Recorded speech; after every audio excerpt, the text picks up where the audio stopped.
네, 대법원에서 유죄가 확정된 한명숙 전 총리는 의원직을 내려놓은 데 이어 내일 수감 절차를 밟을 예정입니다.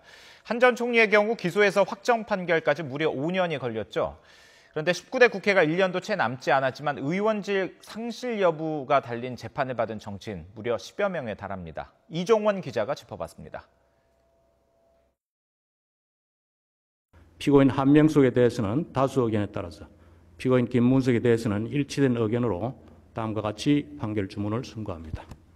주문, 상고를 모두 기각한다. 한명숙 전 총리에게 징역 2년과 추징금 8억 8천여만 원이 확정된 순간입니다. 선고와 동시에 의원직을 잃었고 전직 총리로는 처음으로 실형을 확정받아 옥살이를 하는 불명예도 안게 됐습니다. 노무현 대통령님으로부터 시작된 정치 보복이 한명숙에서 끝나길 빕니다. 한 전 총리와 비슷한 처지에 있는 야당 정치인들을 의식한 발언으로 판결 직후 나온 문재인 대표의 정치 법원 발언과 맥락을 같이 합니다.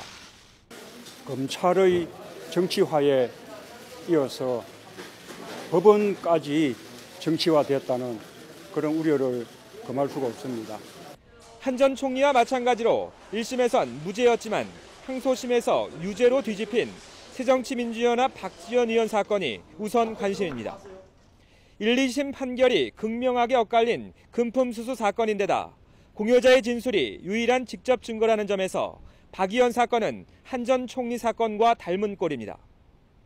부당한 진술을 믿어서 유죄 판결을 한 것은 도저히 납득할 수 없다. 이런 생각을 갖습니다.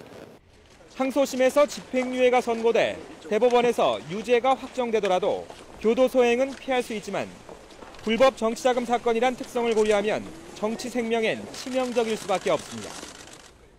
야당 의원 3명이 한꺼번에 기소된 입법 로비 사건도 법원에 계류돼 있습니다. 김지은 의원이 이미 항소심에서 징역 4년을 선고받은 데 이어 신계륜 신하경 의원의 1심 선고도 코앞으로 다가왔습니다. 이 밖에 금품 사건은 아니지만 기소 단계부터 논란이 뜨거웠던 권은희 의원의 위증 사건을 포함해 국정원 여직원 감금 사건 등엔 야당 의원 여러 명이 이름을 올려 재판이 진행 중입니다. 야당은 물론 법원 판결에 운명이 걸린 여당 의원과 정치인도 여럿입니다. 혐의를 부인하다가 영장이 발부됐는데 신정 말씀을 드리시죠. 동료 의원들한테 고맙다는 말씀을 드립니다. 철도 비리에 연루된 조현령 의원과 송강호 의원은 나란히 항소심에서도 실형을 선고받고 대법원의 최종 판단을 앞두고 있고 집행유예로 풀려나긴 했지만 박상은 의원도 의원직 상실 위기에 있습니다.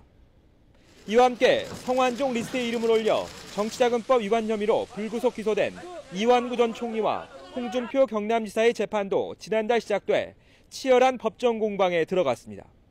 현재 금품 수수 혐의로 재판을 받고 있는 현직 국회의원은 모두 8명이고 일반 형사사건까지 포함하면 10명이 훌쩍 넘습니다. 정치자금법 위반의 경우 벌금 100만 원 이상, 일반 형사사건의 경우 금고형 이상이 확정되면 의원직을 잃게 됩니다. 이제 19대 국회 임기는 채 1년이 남지 않았습니다. YTN 이종원입니다.